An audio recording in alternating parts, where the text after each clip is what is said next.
Lots of unbelievable shots, unsung heroes, rising in the biggest of stage, the most notable role players, always on the right teams, putting themselves in position to hit some of the biggest shots in NBA history. Guys like Robert Horry and Derek Fisher never even came close to sniffing an all-star berth, but their names forever cherished, responsible for some of the biggest moments the National Basketball Association ever produced. The Jimmy Butler Miami Heat, for example, always finds ways to make it far, unexpected players stepping up in the most crucial moments, earning themselves the dream contracts, which likely wouldn't have happened if it wasn't for their timely shots. The 2024 playoffs just a month away.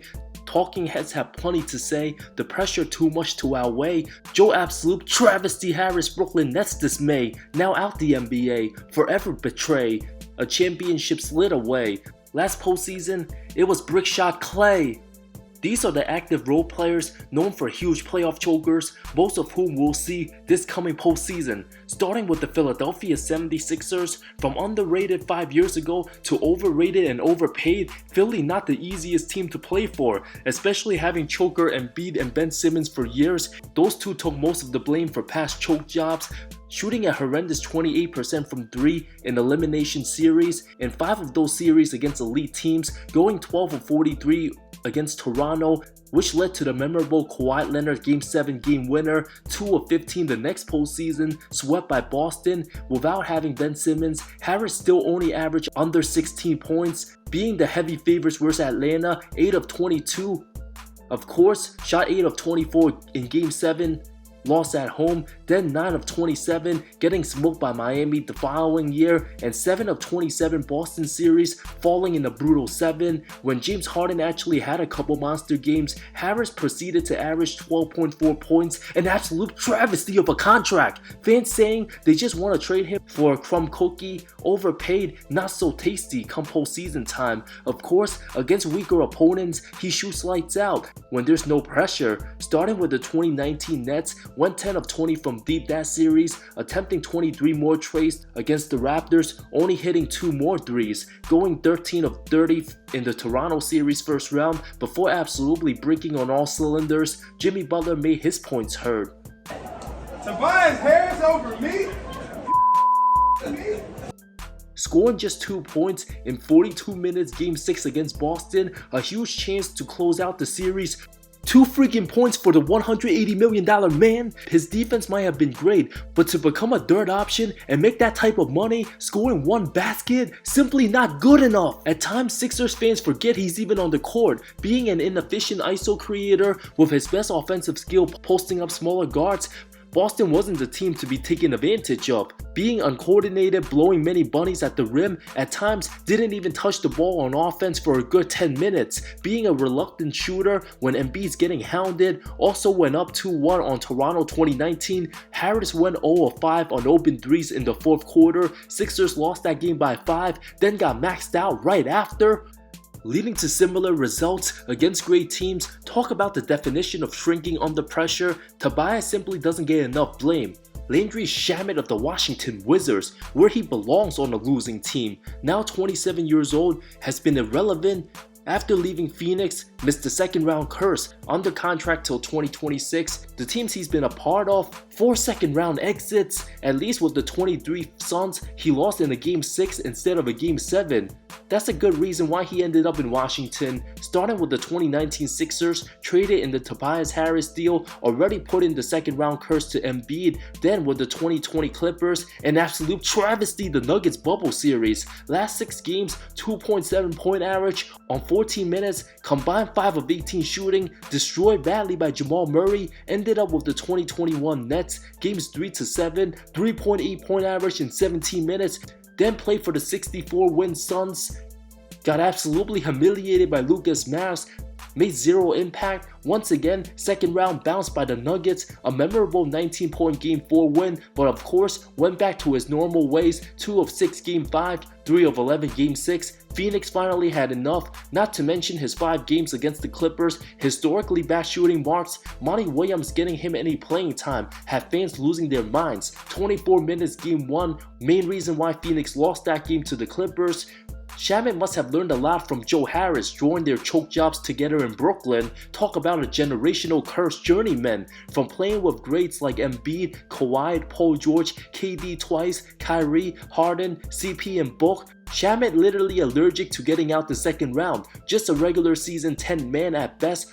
On a playoff team, why would any NBA contenders want to sign him in the first place, seeing all the continuous second round travesties? Harrison Barnes of the Sacramento Kings played his best playoff ball 2013 under Mark Jackson, being the second option back then, average above 16 and 6. As long as Curry was dominating and Golden State wins, Clay and Barnes' struggles could be ignored. Even went 0 of 9 in the 35-point win Game 3 2015 Western Conference Finals. HB was an absolute travesty. Game 3 2015 in Cleveland, went 0 of 8 from the field, 19 minutes, 0 points. Even the 2016 OKC series, it was Steph in Game 6 Clay's brilliance which led to the comeback. Barnes very subpar, averaged 6.7 points, 37% shooting, games 5 to 7 wins, scoring just 6, 9 and 5 points before absolutely shitting the bed 2016 finals. Despite Draymond's suspension, Curry and Iguodala a little banged up, and Clay not raising to the occasion, Harrison Barnes was straight up absolute disgusting disgrace of a travesty. In the game he needed to step up, 5 points in 38 minutes Game 5. 2 of 14 from the field, 1 of 6 from 3, missing open shot after open shot. The third man responsible behind LeBron and Kyrie to give the Cavs that championship, left wide fucking open. Everybody in the arena, including himself, knew he was gonna miss all those shots, couldn't hit anything, unprecedentedly terrible. There's a reason why Golden State fans haven't forgiven him. Game 6 in Cleveland, an unbearable 16.5 minutes, went scoreless, 0 of 8 from the field. Then Game 7, the most important game of his life, 3 of 10 shooting, a combined 5 of 32, the final 3 games of his Golden State tenure. If Barnes just played average, the KD Warriors thing might have never happened. Ended up getting overpaid in Dallas, putting up empty stats, didn't make the postseason till 2023, facing against his former team, only to return the favor, being super unclutch, failing to deliver, average under 11 points, 42% shooting, 24 from 3 in 28 minutes played. His team had the chance to go up 3-1, struggling all game, gets a clean look, giving some positivity to his former team in another uniform. Back in prime 2016 form, he thought last postseason was still the 2016 finals. That one missed shot led to Golden State winning the series in 7. Sacramento didn't need much help from him. Game 6, went 2 of 5 from the field, 6 points. The 7th game got blown out miserably, 4 points on 1 of 4 shooting. Having played 4 career Game 7s, Barnes averages of 4.8 points, 2.5 rebounds, 29% shooting, absolutely disgusting. At this point, Barnes a certified choker who can't handle playoff basketball. Could it be a mental breakdown? When the lights shine brightest, he just doesn't have it. This coming 2024 postseason, if the final possession of a do-it-all or go-home game, the ball ends up in Harrison Barnes' hands, a scary image that can haunt Kings fans just as bad as 2002. Grayson Allen of the Phoenix Suns, having a monster season shooting the 3-ball, Phoenix will absolutely need him to hit big shots given their lack of depth if they truly want to contend for a title. After balling out games 3 and 4, blowout 2022 against the Bulls, 22 and 27 points, a combined 18 of 24 shooting those 2 games before closing out game 5. Giannis and Drew Holiday being short-handed without Chris Middleton for the semis, Allen inserted to the starting lineup games 3 to 7, becoming a huge absolute travesty. 3.8 point average, disgusting 23% from the field, 2 of 17 from 3, including a combined 1 of 13, games 6 and 7. Him and George Hill took turns seeing who shot more bricks. Then comes 2023, getting upsetted by Miami, games 4 and 5, not so good, 2 of 6 in over 33 minutes, having Jimmy Butler take over. Then went down 3-1, final Bucks possession in overtime, ball somehow ends up in his hands of all people, couldn't even get a shot off, having a wide open mid-range jumper or at least a floater to tie the game, doesn't even take it, failing to recognize the clock, Euro stepping his way to Cancun. Being too surprised they left him like that in that situation, scared to shoot. There's nothing worse than having time run out without getting a shot off, especially being wide open. Or was it a side effect of role players not allowed to take mid-range jumpers, ruined by analytics? Now at 28 years old, Allen still has plenty of hope. can change his playoff narrative, but for the rest of the guys I mentioned on this list, Lord have mercy. Eric Gordon, now playing for Phoenix, starting all the way back in 2017, the game best known for Ginobili's block over Harden. Houston possession before that, EG missed the 3 that would have given his team the lead, only to go 2 of 9, Game 6, lost by 39. Of course, the infamous 0 for 27 from 3 Game 7 stretch, the most important game of his life, shot 2 of 12 from deep, still dropped 23, he was 7 of 10 from 2, but missed everything from downtown. His Rockets played the most redundant brand of basketball in the modern era, awful shot selection all around. 2019 Game 5, went 5 for 14, the game KD went down. Elimination Game 6, subpar 4 of 10, 9 points. Now at the twilight of his career, the now 35-year-old will be needed for Phoenix to hit some big shots. If he can't do that, the 2018 Game 7 loss might haunt him and Harden for the rest of their careers.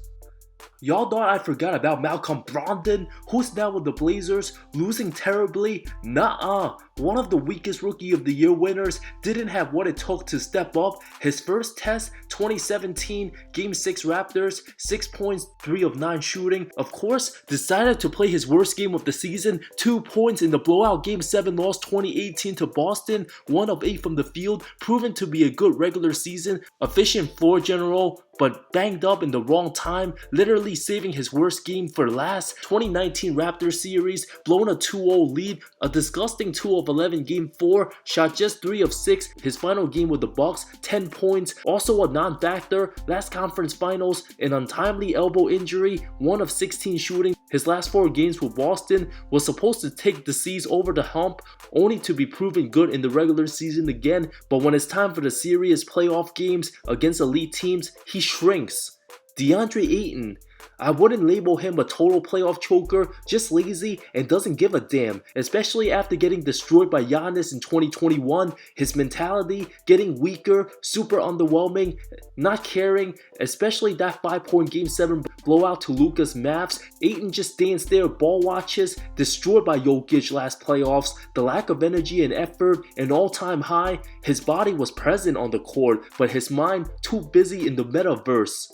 Of course, Ben Simmons, a role player, not worth talking much about. Not only is he a choker, will probably be irrelevant from the NBA altogether after his contract's up. The curse of CP3, will Golden State lose badly from a blown play-in lead? Russell Westbrook, way too erratic, especially post-KD era. Can he help the Clippers to a deep playoff run? Too much remains to be seen. How many of these guys will continue having big choke job moments come 2024 playoffs? Who's your number one guess? Drop a comment below, and I'll see y'all real soon.